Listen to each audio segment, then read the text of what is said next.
कोण आहे मी? IAS officer Prabhas Sawant Bhosale. प्रभास सावंत भोसले. माझ्या आईचं स्वप्न होतं मला शिकून खूप मोठं करायचं. तिने खूप कष्ट घेतले आणि मला खूप शिकवलं. बाळासारखी माझी काळजी घेतली, तळहाताच्या फोडासारखं जपलं. शिकून मोठी झाले, चांगल्या पदावर गेली आणि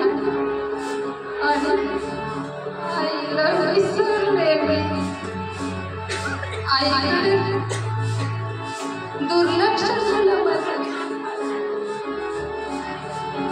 वेळच नाही आईशी बोलायला, आईला भेटायला. किती काम मला, खूप काम असायचं. पुढे पुढे जाण्यासाठी ना आईला विसरले. आई फोन करायची, ये ग मला भेटायला, ये एक दिवस राहायला. मी सांगायचे उद्या ये ना आई, उद्या ये ना. उद्या आलाच नाही.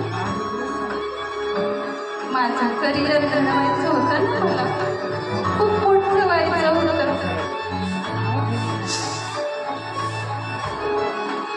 पिशवी ना, त्या पिशवीत ना आईच्या बांगड्या आईला केल्या होत्या. तिला द्यायच्या होत्या, पण आता कोणाला देऊ? आईच नाही माझ्याकडे. तिच्यासाठी साडी घेतली, ती पण तशीच राहिली. धावत राहिले, धावत राहिले. आई मला सोडून किती फोन करत होती, ये ग एक दिवस, एक दिवस. आणि एक दिवस शेजारच्या काकांचा फोन आला, लवकर ये. तशीच निघाली. अशीच गर्दी होती आमच्या अंगणात. खूप माणसं होती. सगळ्यांना पटापटा बाजूला केलं. काय आहे घरात, कसला कार्यक्रम आहे?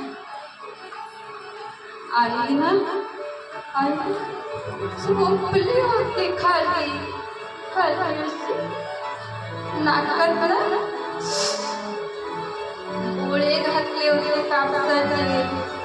बाजूला अशीच माणसं होते त्यांच्यासारखे. शेजारचे काका म्हणाले, आता आलीस? गेली तुझी आई? मला काहीच कळलं नाही.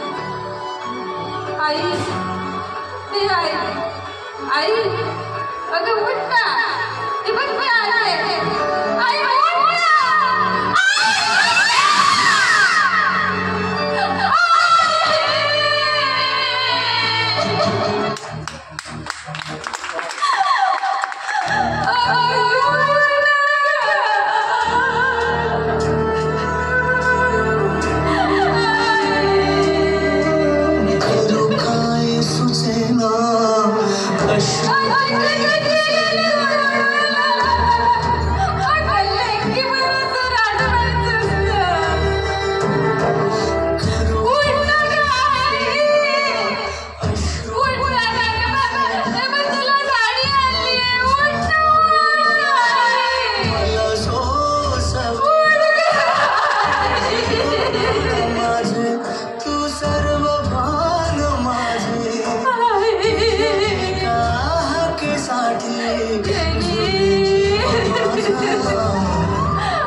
मला कुठे नाही